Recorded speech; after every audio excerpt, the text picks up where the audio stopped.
Let's take a look down under with this week's Fish Eye View, sponsored by Mercury, #1 on the water.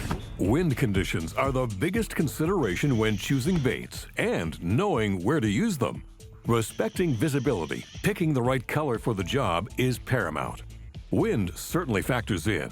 Wave action stirs up particles, turning wind-swept shorelines into filthy but ideal feeding situations. And what may resemble a snowstorm is actually wind-blown pollen from trees. A common seasonal occurrence, fish use that debris field as cover.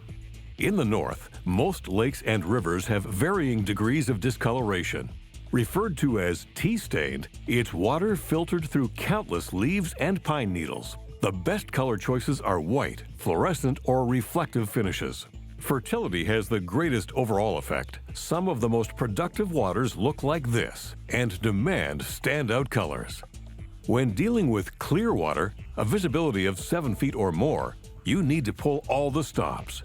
Steelheaders will tell you, gin clear conditions are near impossible conditions. Natural colors are the way to go. So too fluorocarbon line coupled with long casts and quiet approaches. And you'll know when you get everything right. Like the old saying goes, they'll be fooled, hook, line, and sinker.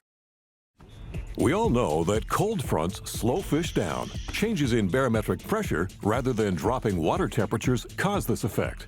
Actual falling water temperatures are quite another matter. Normal seasonal changes in autumn progressively lower temperatures. The same applies to extended summer cold snaps. Because fish are cold-blooded, they slow down accordingly. The fall turnover is a classic example, and doubly bad, as weeds die off and release carbon dioxide. Fish head for deep water that's even colder, until this process ends. Cold water species also factor in. Steelhead, brook trout, and others slow down during falling water temperatures. With metabolisms at a near standstill, it's important to match their pace and expect a light bite. While many claim that downsizing is the way to go, it isn't always the case. When you offer up a large bait that looks easy to catch, you'll turn those lethargic fish. The best solution to the cold water problem is to only head out on bright, sunny days. Even then, sleep in and start your fishing day at noon. Eventually, the power of the sun will warm things up. That is, in fact, the secret to all that great fall fishing you may have heard about.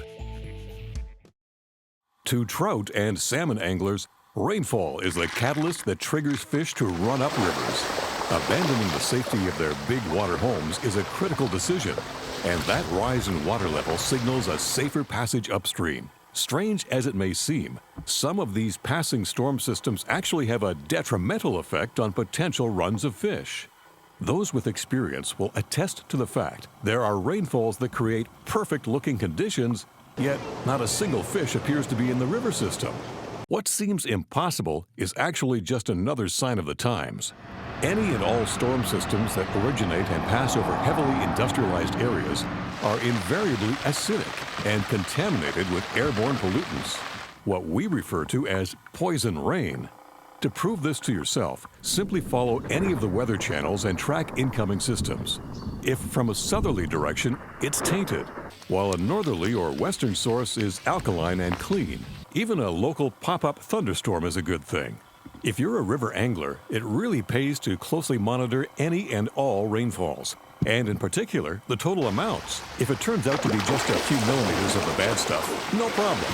And that bump in barometric pressure just might trigger a big run in clear water, no less.